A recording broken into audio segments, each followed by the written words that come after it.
very much for joining us this evening for what promises to be a very interesting conversation about the media's role in communicating the climate crisis.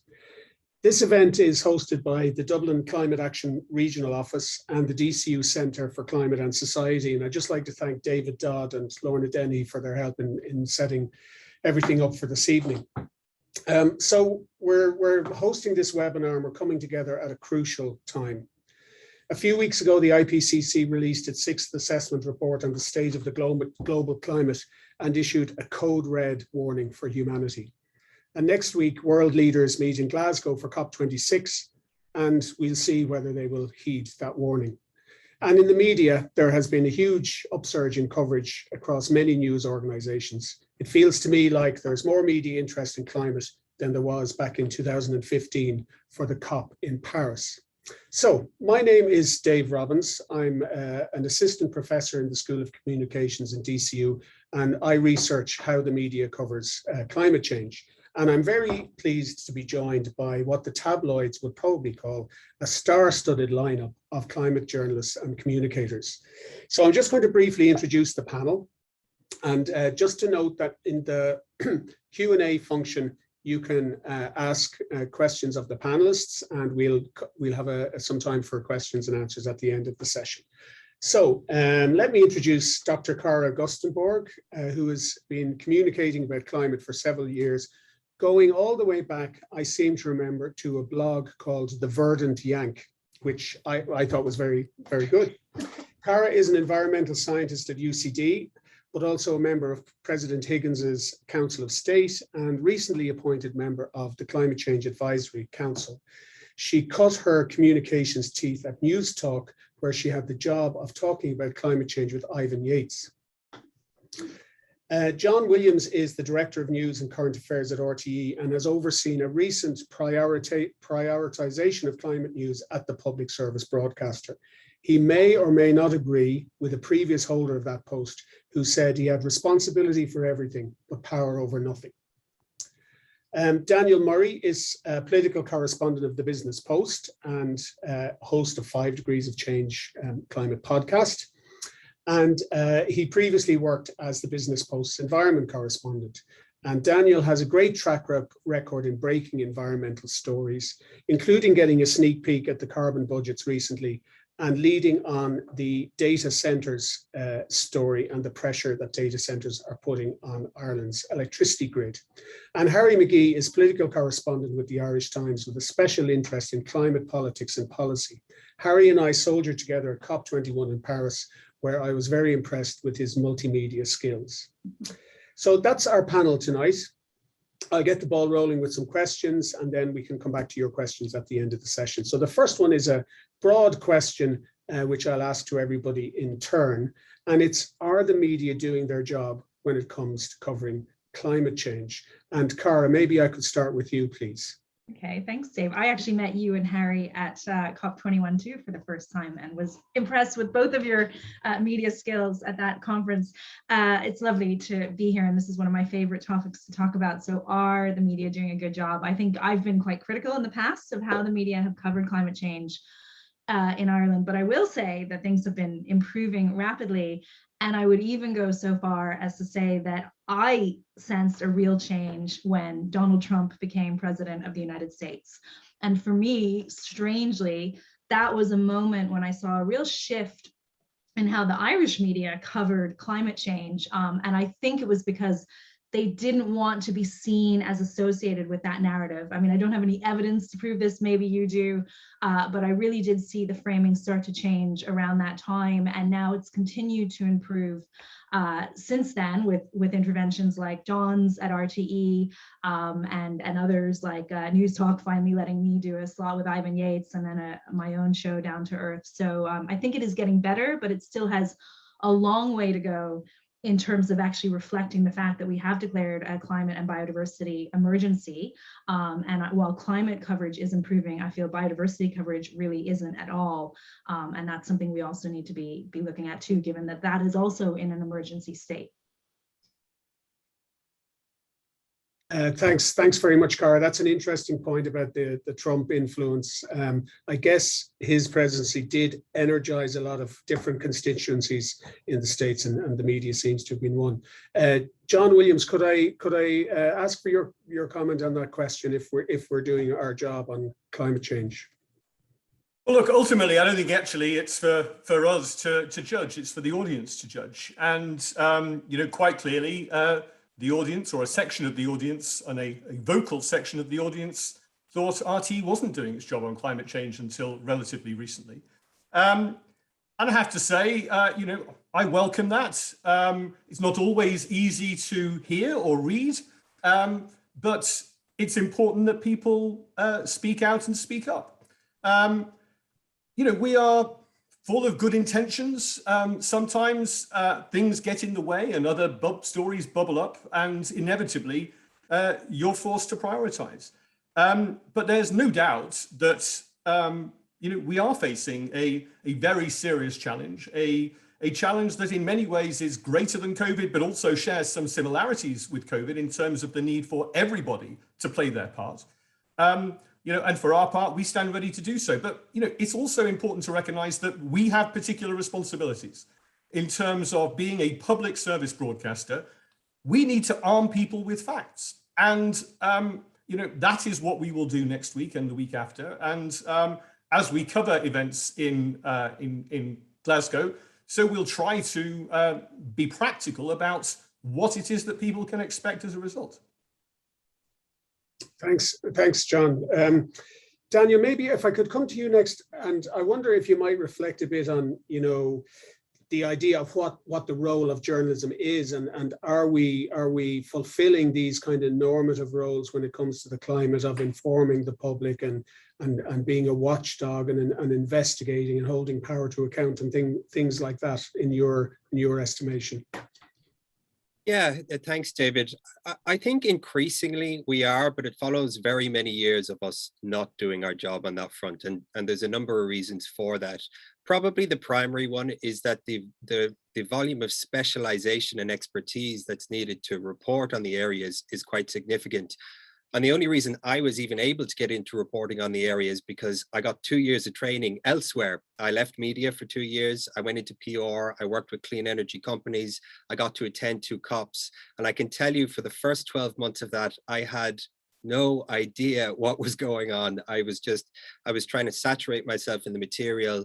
And about halfway through the second year, I started to get it. And you're talking about everything from energy science to the economics of climate change to agricultural science. Like, Cara knows only too well how wide the field of expertise is. Now, I don't claim to be an expert in it, but I deal on a day-to-day basis with people who do have expertise in this area. And really, that's kind of our role as journalists in this area, is not only to expose and to report, but to inform people, and to do so based on the best available expertise, and to know where to get that expertise objectively as well, because there are lots of NGOs, some of them brilliant, and there are lots of companies working in these areas, some of them brilliant and who are experts in their own ways. But different people have different agendas. And so forming good relationships with energy modelers, climate scientists, people who can really kind of help you sieve out the facts, I think is really important. So, I think things have started to change. Even my own conversion to environmental reporting in the last few years kind of demonstrates that shift of environmental and climate change to the mainstream in the media. And there's more to report on now as well than in previous years, because there's real change happening at a political level, at a business level. And there are things that you can actually hold politicians and businesses accountable for. So I think that there's more of a variety of things that we can report on now. So that's part of it as well. Okay, thanks. Thanks, Daniel. I think that's important, that the media needs news hooks and reporting opportunities. Harry, if I can come to you, and you think back to Paris 6 years ago, what's your impression of the nature and the quality and levels of coverage in the meantime? Well, yeah, thanks for that easy question, David. Let me think for a second. Well, I think the quality of coverage, when I started writing about climate change perhaps around 2005, 2006. And I think somebody famous once said that the job of a journalist is to take what's important and to make it interesting. The problem with climate change a lot of the time is that it's, as Daniel was saying, it's very technical. And sometimes it's very hard to get the public interested in, for example, the joys of insulation, or the difference between biogenic methane and other types of methane. In fact, they're all the same thing, but they're kind of artificial distinctions. So I think back then, I think it was a real struggle to get people interested in the issues around climate change, and that was reflected in the there wasn't that much interest in COP 15 in Copenhagen in terms of national coverage. RTE went, we went, I think The Independent sent somebody at the time, but it didn't get the kind of the extensive coverage that subsequent COPs got. I think the COP 21 in Paris was a turning point, and I think the message about the need to try to keep temperatures within 1.5% of what they were in pre-industrial times really was borne home there then, and became something that developed into a trope. But of course, while everybody agrees with the principle of it, sometimes it's hard to convince people that they need to take the action necessary to implement it. And I think one of the most sobering things for me in recent times was the opinion poll that was conducted in the Irish Times recently, which showed that while the public do agree in principle with the concept of sustainability, with lowering emissions, with bringing fossil fuels to an end, they're not prepared on a personal level to implement that. And the most depressing question of all in that particular survey was the question that related to smoky fuels. Smoky fuels were banned in Dublin for the first time over 30 years ago. And for various reasons that the ban wasn't extended nationwide. So by now, I would have thought that the notion of smoky fuels being something that belonged to another era would have been well established. But the opinion poll in the Irish Times showed that a majority of people were opposed to a ban on smoky fuels. So while a lot of progress has been made in relation to forwarding the issue, to highlighting the issue, to making people aware of that issue, that whole project of convincing people that this might indeed be the right thing is in no way complete as of now. It's in Kuwait, and I think it will remain in Kuwait for at least another 5 years until we get into crisis mode. And I think once we get into crisis mode, it's then that people will really be impelled to act. I think the media have done relatively well over the past couple of years. I think RTE has had an environment correspondent for 20 years. We've had an environment correspondent for 25 or 30 years and have tried to highlight the issue. I think the work that the likes of Daniel is doing in the Sunday Business Post is very important. I think there's a general awareness amongst the media that this is now a central rather than a peripheral issue. And just as a final grace note in relation to my first contribution, I think there is a very discernible generational gap between those who are under the age of 30 and those who are over the age of 30 in relation to attitude towards climate change. And that's a nut that has not yet been cracked. Okay, thanks very much, Harry. I might just follow up on one of your points there about people's general unpreparedness to take even relatively modest action on climate change. And as we've seen this week with the publication of the carbon budgets and the sectoral targets for emissions reduction, there seems to be, in my sense is that the public are not really aware of what's coming down the tracks in terms of the change necessary to meet these different targets. And I'm wondering what each of you might think the media's responsibility in this state of affairs is, that we have a public that are generally uninformed and unaware of what's involved in transitioning to a low carbon society. Cara, could I come to you on that one first? Yeah, to pick up on what Harry said about the generational differences, and I think Friends of the Earth published a independent poll today that also showed there's a big difference in age brackets in terms of people's views on climate action and how beneficial it will be in terms of our everyday lives. And I think you have to go back to the fact that we've had the Green Schools program in schools in Ireland for about, I think, 25 or 30 years now. So, you know, my 11-year-old daughter knows much more about environment and climate than I did until I hit about graduate school. You know, I didn't even hear about climate change until I was in graduate school. So, so we have a much more educated, younger population on our connectedness to the environment, and that is the real challenge for media. And I think that is what needs to be happening in media, is that every single story has an environmental impact, just like every story now has a COVID impact or a Brexit impact. And it's not so much about bombarding people with lots of specific climate stories, but it's about knowing the environmental impact question to ask in every news story, because there is always one, and really trying to educate the public on their connectedness and our dependency on the environment. I mean, particularly when I think about climate change, I think about food production. And how are we going to produce food in this rapidly changing climate where, you know, large parts of the globe will be uninhabitable or very, very uncomfortable, which makes food production impossible. So, you know, making those connections, I think, is really the role of the media right now. And then I also think, you know, we tend to, there tends to be an assumption in the media that the status quo is great and any change is potentially bad.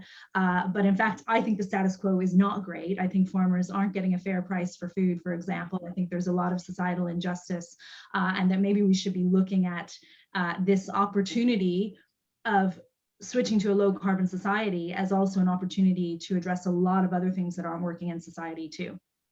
Okay, thanks very much, Cara.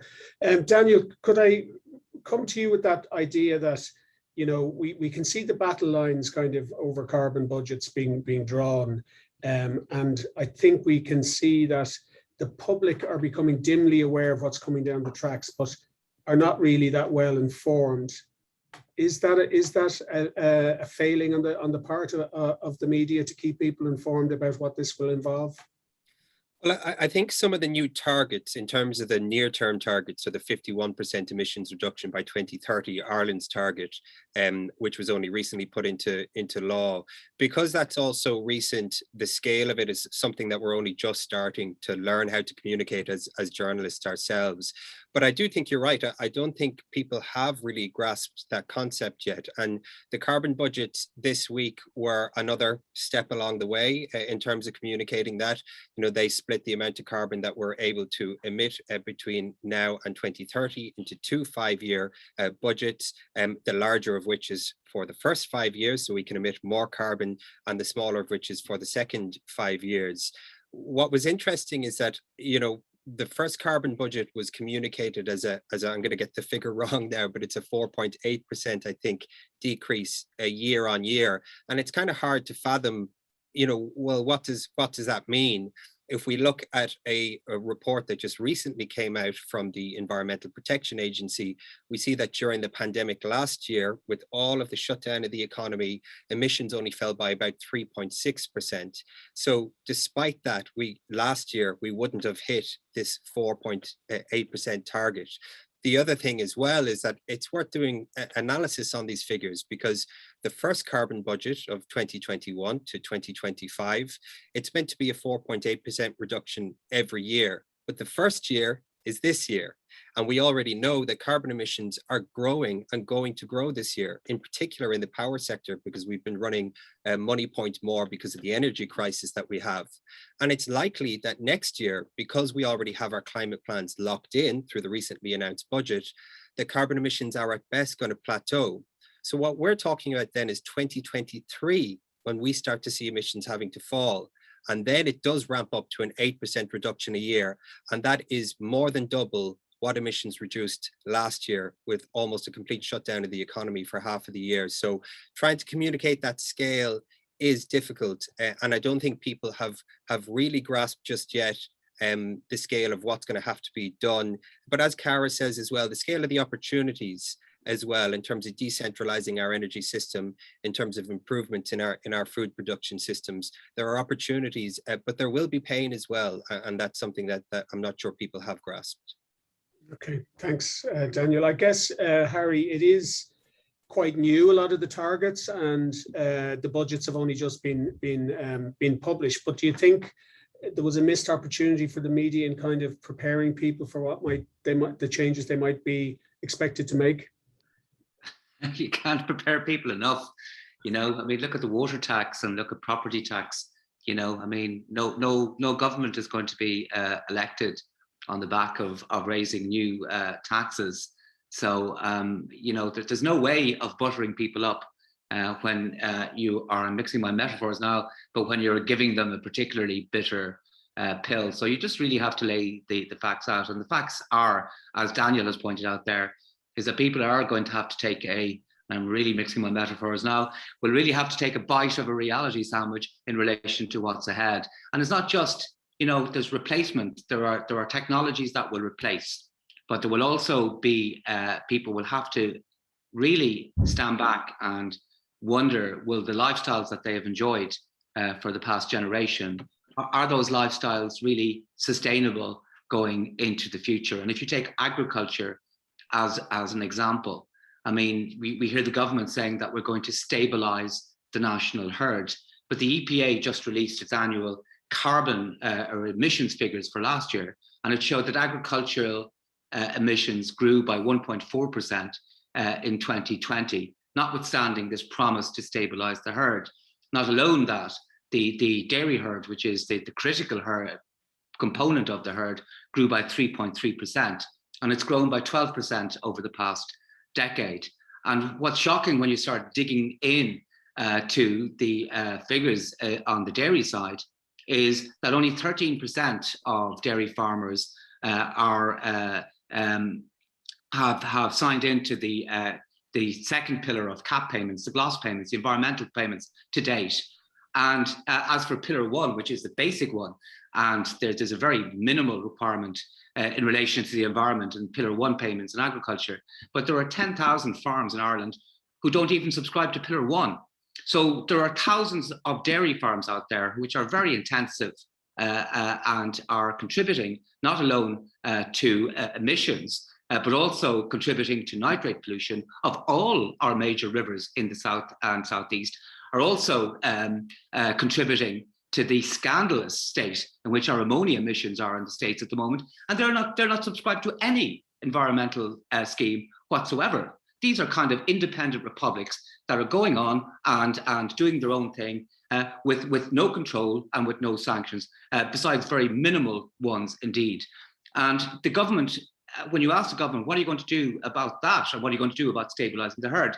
They think that they will be able to convince these farmers that this will be the best way forward. But no evidence that has come from government so far gives a scintilla of comfort that such an approach is going to be successful. So at some stage, they're going to have to stop dangling the carrot and come out with the stick and tell people that what you're doing at the moment in relation to your practices, it's no longer sustainable.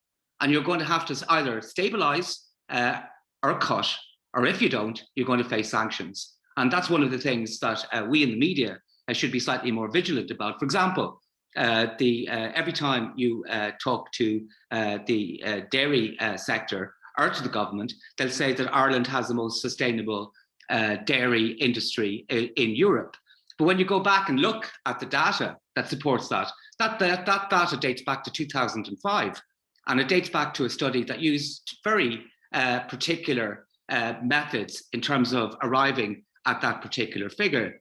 And the dairy industry now is incomparable in terms of intensity, in terms of size, in terms of chemical input in 2021 to what it was in 2005. So those kind of canards cannot be allowed to continue into the future when it comes to agriculture. And I sound like I'm being tough on agriculture, but I think that pertains to every single sector. You know, there is hardship ahead, and there's no easy way of soft peddling or making that message any soft in any way. Okay, thanks, Harry. John, is it part of the media's job to kind of prepare the public for what's coming down the tracks, and have we done a good job of it? It is, but it's no substitute for government. You know, we, in a sense, work with the hand that we've got. And if until Monday it wasn't exactly clear how Ireland was going to address the challenges that it had, well, you know, I'm not sure the media is really the first in line for responsibility. But undoubtedly, you know, our job is to both challenge, it's also to inform. And so, you know, yes, we bear some responsibility, but I certainly don't think, you know, we're a substitute for actual proper communication. And as Harry says, being frank with people about some of the choices that they're going to have to make. Okay, yeah, I do agree, John, that sometimes people think the media is an arm of government. You should see my inbox. One of the time.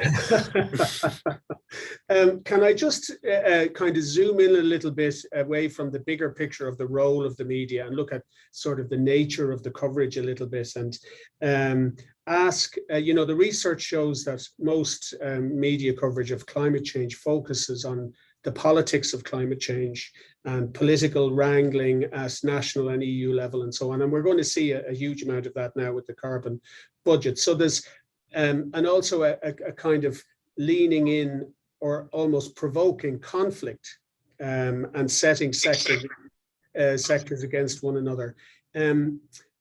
Is that a kind of feature of the media really that doesn't do society much of a service? This kind of conflict orientation and the concentration on the politics, because there are other ways of approaching it as a moral issue, or as an opportunity, or as a gender issue, or loads of different ways. Cara, would you like to come in on that one? Sure. From my point of view, I would say, first of all, I think we're really lucky to be living in a time where all of the solutions to addressing the climate crisis actually exist. You know, we're not talking about proprietary technologies here. We can roll out renewables, and the levelized costs are very competitive now against fossil-based energy. So I think what we urgently need to talk about, what we needed to talk about 10 years ago, were which of the thousands of solutions are we as society most comfortable with implementing and prioritizing, you know, and there's a risk when we have to pick a solution. So we want to make sure that the public and local communities are on board with the solutions that we pick. So what I would really like to see now, as we're developing our sectoral emission ceilings following the publication of the carbon budget, is that we start talking about which solution society is most comfortable with in each sector, and start getting kind of a sense check of that from different stakeholders as part of our media discussions, and move it away from the kind of negative framing and the feeling we always have to have an adversarial view to everything, to talking about the range of solutions. Okay, so more solutions focused journalism. Harry, maybe could I ask you about that tendency to go for, you know, hitting, you know, the economic cost to consumers of climate action, and maybe the failure to mention the cost of inaction, or the focus on the politics or the conflict. Is there a better way for journalists to approach this subject? There possibly is, but we haven't found it yet. And I mean, the economic cost to people is also an important component of any, you know, I mean, what will that cost me? How will that hit my wallet? How will that hit my family income? These are very legitimate questions, and they must be addressed as well.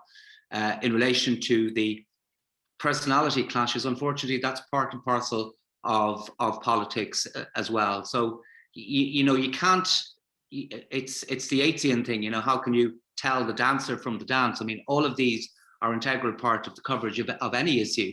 And trying to focus on one, I mean, focusing on personality clashes to the detriment of policy, you try to get a balance essentially between all the components and all the competing interests. And it's not always easy to do, but you do have to look at it from the perspective of the person who's reading the article or listening to the news program or the current affairs program, or watching it on TV, and their interests are also important interests as well. So yes, maybe we don't highlight the cost that society will have to bear if we don't take action. But that's quite a difficult thing to present, because you are projecting and you're estimating, and more often than not, you're guesstimating. And it's very hard to ingest that with any meaning as far as the ordinary reader is concerned. It's very hard to make that real, because in my experience, when you start doing that, looking at predicted costs in the future, it tends to be quite abstract, and it tends to be quite difficult to convey in a way that is meaningful to those who are consuming the news. But just in the net point, that should be done. But it's very important that people realize what the cost will be to them, because that's a very important component of the communication and of the facts that you as a journalist are meant to report. John, maybe I could, thanks very much, Harry. I think I agree with all your points there. John, you and I have spoken about the tendency of journalists to kind of follow the well-worn path in coverage, to reach for the way they covered something last year, or the familiar framings that they're very, very comfortable doing. Is there a way to kind of change that a little bit, or kind of come at this story in different ways? There is. Let me just say, I agree with Harry about the importance of the practical side of things. There's no point in talking about stories in abstract terms. We have to explain what this means for the audience. And, sadly, that does mean, debates in the Oireachtas and measures that are tabled by the government. But I do think it's really important that, the coverage is framed not just in terms of, code red for humanity, as the Secretary General said, but what we can do. And actually that all hope is not yet lost, because the point at which actually it's beyond hope and we're all going to hell in a handbasket, well, people will give up. And then we really are in a bad place. So things may not be great. They could be a whole lot worse, and we've still got time to do something about it. And I think framing it in those terms is really important. Okay, so the disaster frame, needs a little bit of tempering with a reminder that I think that the danger of framing it as, a complete disaster is, it's a bit like the worst of COVID. People will just decide, I don't need this. I've got enough going on in my life. If all you're going to do is tell us that this also is beyond redemption, well, why should we watch? And so, I do think we have to actually focus on what we can do, and they may be rather limited opportunities for hope, but those that are there deserve to be explored. And I think we do need to try and put a positive frame on it. And I think that actually will help make it a little bit more refreshing, which is not to say that we should sugarcoat this or be slightly Pollyanna-ish. It's not. But I think if we only ever focus on the negative, we've got a real problem. Okay. Daniel, could I bring you in here just to, I'm getting a sense that the political and the economic framing of climate journalism is kind of inevitable. It happens in the political arena, and it has impacts for consumers. But sometimes it seems to me the opportunities, the economic opportunities in the green economy, and as Cara says, in creating and solving some long-standing problems, sort of gets a bit lost. Would you agree with that? Yeah, I think it does, definitely. And, it's something that's, I think, regularly leveled at us as political journalists, that we may focus a bit too much on personalities. And that's probably fair enough. But there's also an element of, personality is an important part of how policy is formed as well. Some people might be surprised just how much so. And so those personality clashes can be important. But maybe there has been a bit too much of a focus on that in the past, and there isn't a need for there to be just a focus on that anymore, because there's so much happening now. There's real change happening at a political level, at a European Union political level, and here in Ireland. And I often say to people when they kind of ask me if I'm despondent about, reporting on the climate crisis, that if the timelines weren't there, if we weren't talking 2030, we weren't talking 2050, the narrative I would be saying to people is that by the end of this century, our energy systems are going to be completely transformed to sustainable energy systems, because that's the level of change I believe is in train now. The difficulty is the sharpness of the timelines, like 50% reductions by 2030. It's almost hard to describe just how significant that is. Net zero by 2050, similarly so.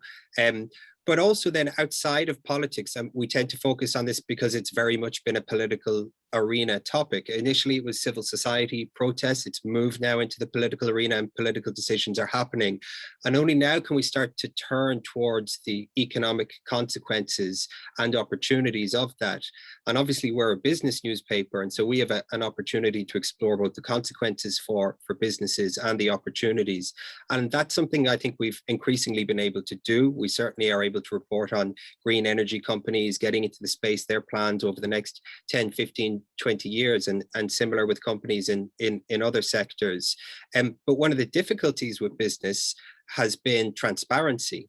And that's something I think that is going to change in the next while as well. I think you're going to see a change in regulation at a European Union level, where businesses are going to have to start to report their environmental footprints, including their greenhouse gas emissions per year, including their water use per year, including their waste volumes and what they do with that waste. And once that data becomes available, then we start to be able to hold individual companies to account on their targets and their plans as well. And again, there's multiple narratives that we can begin to report on there. So I do think that the opportunity to report in this area is so vast now. It is the big political story of the day, as far as I'm concerned. It's the big business story of the day, I think, as well. And it's the big economic story of the day. And there's so many different threads that you can pull at. And it's a great opportunity, I think, for any journalists who are interested in getting into the industry.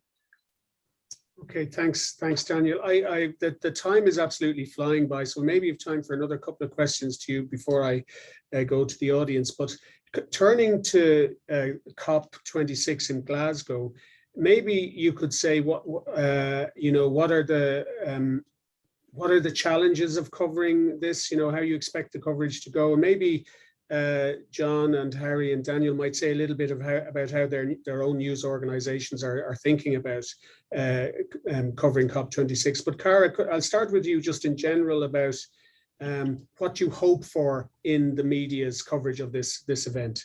Yeah, having been to 2 of the COPs, I have to say I was surprisingly disappointed at kind of how boring they are if you're not on the negotiating team agonizing over brackets and draft texts. But there are a lot of really good side events happening at the COPs with really interesting climate personalities. One thing I would say is the biggest question that I get asked in the media is, or the comment really, is why should little old Ireland do anything when the bigger countries aren't? And I think that's a complete fallacy. It's not actually true. And 26% of the world's emissions come from countries like Ireland that are less than 2% of global emissions. So if all the small countries took that attitude, then we wouldn't solve climate change, because that's up there with the big heavy hitters like the USA and China. So what I think would be really, really useful is to use COP as an opportunity to showcase what is going on in the rest of the world. All of the other countries are going to be coming with renewed ambition. Joe Biden just announced today that the US is aiming to a 50% reduction in emissions by 2030, so same as Ireland. China has lots of interesting developments happening too in this space. So I think it's a real opportunity to show the Irish public that actually the rest of the world is moving on with this commitment and they are doing something. And if we don't, we actually become, less competitive economically. We become the poor relation with the outdated infrastructure if we don't keep pace with this movement. So that's my hope. Yeah. And Cara, are you going to COP? No, I'm not going this year because of very heavy teaching load. Right, okay. John, could I come to you about, your thoughts on coverage and maybe a little bit about what RTE is planning? Sure. The truth is that an exhibition centre in Glasgow is perhaps the very worst place in the world to try to report, dangers to the environment. And, far better to actually go to somewhere which tells the story. But, the thing it does have is proximity to some of those who are making the decisions. And that's really the only reason to go and to hear from them. What it does do, though, I think it gives us a focus and it allows us to build coverage around it. So, while the 6-1 and Morning Island will be there next week, as things come to a head towards the end of the second week, prime time will come from Glasgow with a debate among some of those who are making the decisions and an audience of people who've also been involved. But, we will also be taking the opportunity from places that, maybe Ireland should aim to, their lead that Ireland should aim to follow, and to show what actually we can do and perhaps what we should do. So, it will be about challenging and questioning those who are in Glasgow, but I hope we'll get beyond that as well. Okay, well, that sounds like a good mixture of the focus on the negotiations, but also showcasing best practice and solutions from other places. Harry, are you going over, and what's the Irish Times planning to do? No, I'm not. I've been at the last two, but I'm not going to this one. I didn't get the short straw or the long straw. Kevin O'Sullivan, our environment editor, is going for us. We give it extensive coverage. Dennis Staunton, I think, our London editor, will be at it too. We have covered the previous two COPs extensively, both in terms of reportage on a daily basis, plus lots of analysis as well. And we take it very seriously indeed. And I was actually, during the week, looking back at our coverage of 2015 and also 2009. And what really struck me, David, was just the sameness of the reporting. Exactly the same things that happened in 2009 happened in 2015, except there were different personalities involved. And the differences were marked by nuance rather by anything different. And when you look at the agenda, as Jonathan was talking about it at the start here, of COP26 in Glasgow, I mean, the agenda isn't markedly different from the agenda of 2015 and of 2009. It's still to keep temperatures to within 1.5 degrees Celsius of pre-industrial levels, to try to get net carbon zero by 2050. And the test of any COP, I mean, 196 countries were signatories to the Paris Accord 6 years ago. I mean, the test is, what are they actually doing about it? It's not about the what's agreed. Agreements are easy. That's the easy part. It's the doing of it in the meantime. And unfortunately, when you look at the record of every country, Ireland included, unfortunately, the practice has not lived up to the lofty promises that were made in 2015. So, I don't expect too much to come out of COP26 in Glasgow that will impel the world to take action and to take action now. But one of the good things about it is that because of the huge focus in terms of media coverage, it does focus people's minds. I think that's the point that Jonathan was making in his contribution just before I spoke there, and I would agree with that totally, that it again refocuses people's attention to the situation and to the action that's required. As to whether governments around the world will be able to do that or not is another matter indeed. Harry just sends a shiver down my spine because only my mother calls me Jonathan, and that's when I've been bad. So, sorry, we're very formal in the Irish Times. Sorry about that, John. I've made that mistake before as well. I promise I will never make it again. My mother loves you. Daniel, how would you like to see the COP covered? And maybe you could say what the Business Post is planning to do. Yeah, no problem. And look, apologies in case I think the Business Post Wi-Fi has been failing on me a bit here. So hopefully you can all hear me okay. Yeah, so for COP26, I think the most important thing, like the COP conference, probably the most important thing we're going to see come out of it is the updated national determined contribution. So that's going to be individual member states announcing, as many already have, their updated targets for how to get to net zero by 2050, if that's the target that they're aiming for, and totting all of those up to see if they reach the emissions reductions needed to keep warming to 1.5 or under 2 degrees Celsius. I think the best thing we can do here in Ireland is link that directly into our own national determined plan. And next week, we're going to be having the launch of the climate action plan here. And it's probably, even though it's going to be kind of an interim draft document that may end up being tightened up over time, it's probably the single most important document in terms of the next 10 years and whether or not we're going to reach those 51% emissions reductions here. And something we're going to see emerge not only in Ireland, but all around the world now is a growing gap between the ambitions and the targets, which people are only just setting. So for 50% reductions by 2030 and net zero by 2050, and the action that's required to actually get there. And I think that the focus on COP26 next week and the week after, and the publication of our climate action plan alongside it, will be a great opportunity to hold the Irish government to account for their what they're going to do to actually help us play our part in this challenge. In terms of what we'll be doing, I'll be going over to the COP conference as well in Glasgow. I'll be going the second week. We're a Sunday newspaper, so we'll be working to do a kind of a big 2-page spread as we're doing this weekend, previewing the COP, but we'll do one at the end, summarizing the various negotiations that were had on different technical topics and seeing if there was any important agreements made. And while we're over there as well, I'll be doing as many different things for online, going around. It's an opportunity to catch international experts from all around the world. And then the last thing I'd say that I think is also important about the COP conferences is it is an opportunity to both speak with and focus on the countries around the world who are directly in the firing line when it comes to climate change.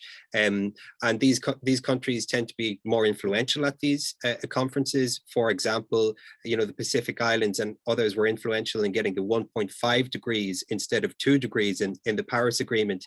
And that's because a very direct existential threat to them exists in the near term. And that brings the reality of this home. Earlier on, we were talking about the difficulty of communicating the cost of climate change versus communicating the cost of climate action. And part of the problem is this proximity bias that we have. Climate change seems so far away, even though we can see it happening in parts of the world now, but especially in parts of Europe, especially in Ireland, it seems like the worst effects are so far away. Well, for many people, it's not. And for many people, it's arrived on their doorstep. And COP is another opportunity to really bring that into focus, I think. Okay. Yeah. Thank you. Thank you, Daniel. We're coming towards the end of our time. I just go to a couple of questions from our audience, and this is something of a hand grenade of a question here from Cormac McKay. With the media so heavily dependent on advertising revenue from the motor industry, dependent on private car ownership and fossil fuel vehicles, I think should all fossil fuel vehicle advertising be banned in the same way cigarette advertising has been banned? John, what do you think about that one? Well, I have no thoughts because I'm an impartial journalist. So in all seriousness, I have no involvement in advertising. I have no relationship with the advertisers. That is all completely outside news and current affairs. In the end, it's a matter for government policy, and an organisation like RTE will, abide by government policy. Like anything, there are consequences to that. Motor manufacturers are significant advertisers, not just on television, but for newspapers. And let's be honest, the media industry isn't exactly terribly well off financially at the moment. So if you pull another it's a bit like one of those games of Jenga. You pull another little piece out of the wall, you're in danger of bringing the whole thing down. So it's a perfectly legitimate question to ask. There are real consequences to doing so. Okay. I think the questioner also mentioned some of these very snazzy ads for plug-in hybrid SUVs, which have been featuring in the print media. Harry, what's your take on that one? Yes, and they have, but there's a distinction between advertising on the one hand and journalism on the other. So you have a situation where you have advertorials, as they're called. These are paid for advertising content. They're distinctly marked. And we've carried some of them for a particular manufacturer. But at the same time, one of our columnists, Dermot Ferreter, has been quite vociferous in terms of condemning those ads and those who have participated in them. Essentially, he's claiming that they're selling a pup. So, you do have to make a distinction between advertising and journalism. And, my journalism or journalism of my colleagues is not affected in any way by what's advertised in the newspaper. And if you were to withdraw the advertising from the newspaper, there are plenty of other media which car manufacturers can go to, which they can kind of sell their wares, and if you look at traditional media as a platform for advertising motor companies, it nowadays only comprises a tiny fraction of their entire budget, because most of their advertising is online. So if you were to ban it on the Irish Times and on other media sites, you'd really need to go all the way and ban it everywhere. So you'd have to ban it from Google and Facebook and all the other social media companies on which they appear, plus all the car sites as well. But there is, you have to understand that people, when they look at an advertisement, and know what it is. And when they look at editorial content, they know what the editorial content is. And there's a clear distinction between both things. So I just, I don't buy that particular argument at all, I must say. Okay. Daniel, a view about banning car ads the way we banned cigarette ads? Yeah, well, I'd agree with the other two that there's a distinction between advertising and the newsroom. I've never had any interference on that side of things, even if we do rely on advertising revenue to actually make money off of selling our papers. So that's one thing. And, banning them, possibly, again, it is a government policy thing, maybe moving to a stage where there are messages that come with ads as well about the carbon consequences of certain products. That's possibly a direction to move in as well, but that's very much the advertising side of things, and it's a separate division. It's a separate part of the business, definitely. But then you're talking about editorial, and some of the SUV type articles that have been done have been on the editorial side. They've been done by journalists.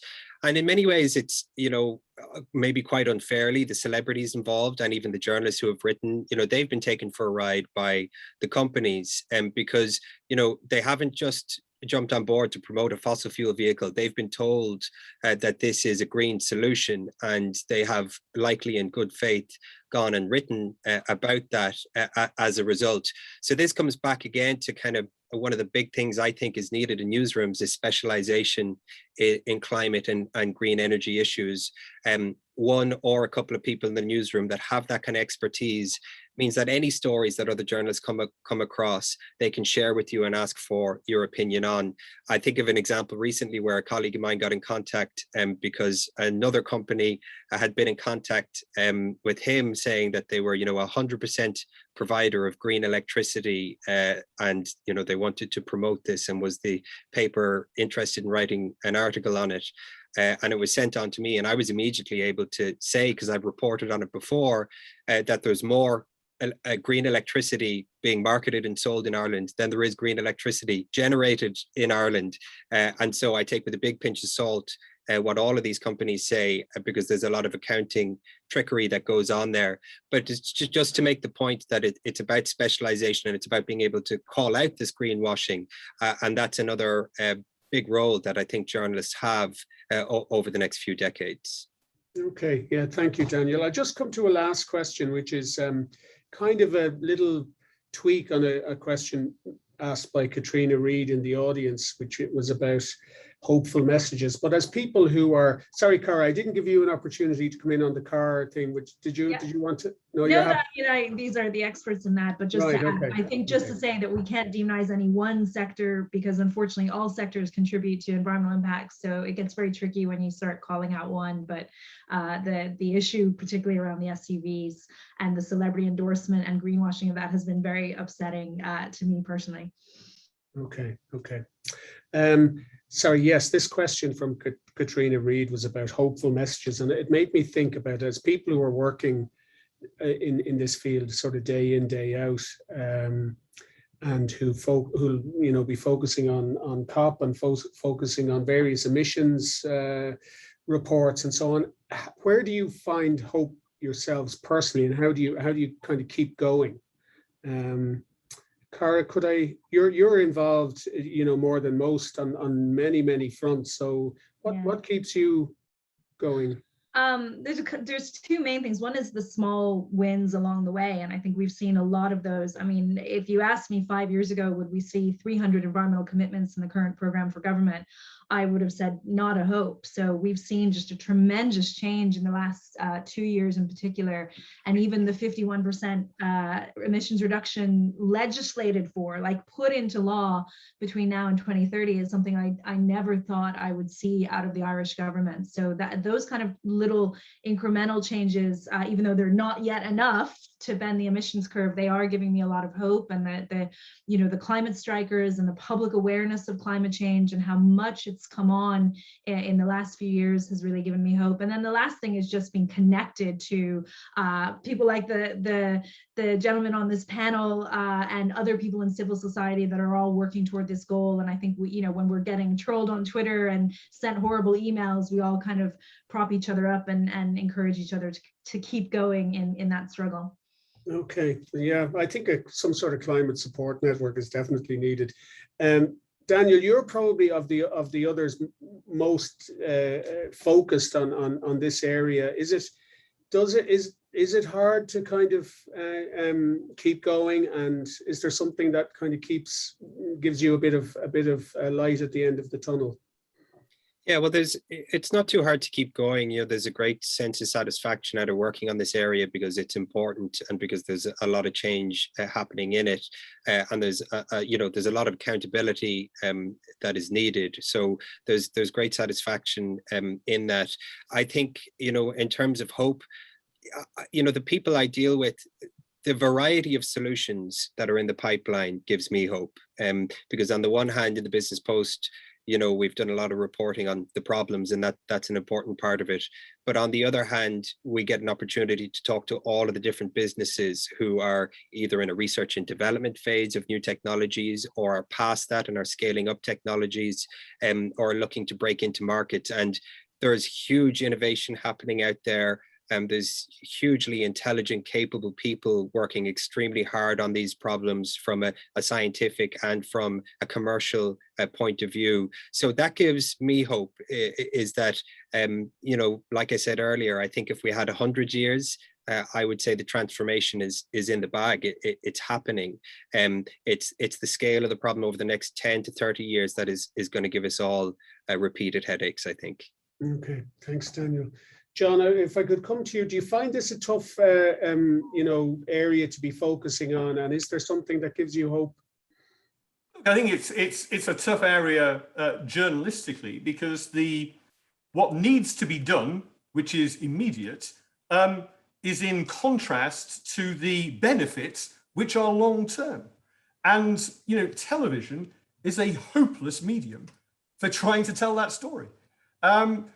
So there is a degree of frustration there, but I think there's lots of the hope, frankly, comes from the fact that the audience is interested and engaged. Let's be honest, there are so many things that we have to do where the audience isn't that engaged, and we risk boring the pants off people. Whereas at least with this, we know that there's an appetite out there, particularly from younger audiences.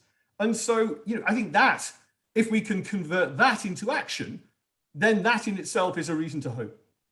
Okay, thank you, John. Harry, do you find it a tough kind of beat to be looking at? And is there anything you focus on? Hopefully, that gives you a bit of hope. Well, I was kind of sounding full of despair earlier on, so I better inject a little bit of hope. I agree with the other panelists in relation to the solutions that are coming down the track. I know that I make an argument that we might have to live a life that's slightly different from that we have enjoyed until now, but there are huge possibilities, and there are huge exciting possibilities. If you look at renewable energy, within a decade, we will have floating wind turbines with propellers that are taller than the Eiffel Tower off the west coast of Ireland, supplying enough energy for the country and then some. I think we're going to see a huge modal shift in terms of transport over the next 10 years as people move away from cars and begin to kind of embrace alternative forms of transport. And they don't all seem as dismal as having to wait 25 minutes in horizontal rain for the bus that never comes. There are other solutions that will be exciting. I think they will be very difficult to achieve, and I think they will be costly. And I think Daniel talked about this kind of cliff edge, or this very sharp shock. Some of them will involve that. But once we get over that particular period and get into a period where we're looking at kind of longer term sustainable living, I think there is great hope and potential there, that will give us not perhaps a better quality of life, but a different quality of life. And that different quality of life might not be all that bad when we kind of add up everything. So I do see, I think we're moving in the right direction. I don't think we'll be 50% down by 2030. I think we'll try to get that, but I just can't see it happening. But I think we'll be some of the way there at the very least. And I think that afterwards, I think the move towards a decarbonized society will accelerate throughout the 2030s and 2040s. So overall, my message would be a hopeful one as well. Okay, thank you. I think we'll draw proceedings to a close there. I just would really like to say it was a nice job to be given to put the panel together, because I was able to invite my favorite climate journalists and communicators onto the panel. I really, I wish you bon courage for the work that lies ahead in the coming months and years. I want to thank you for your contributions and your thoughtful contributions and insights this evening. I hope you and the audience appreciated them as well. And thank you and good night. Thanks, Dave.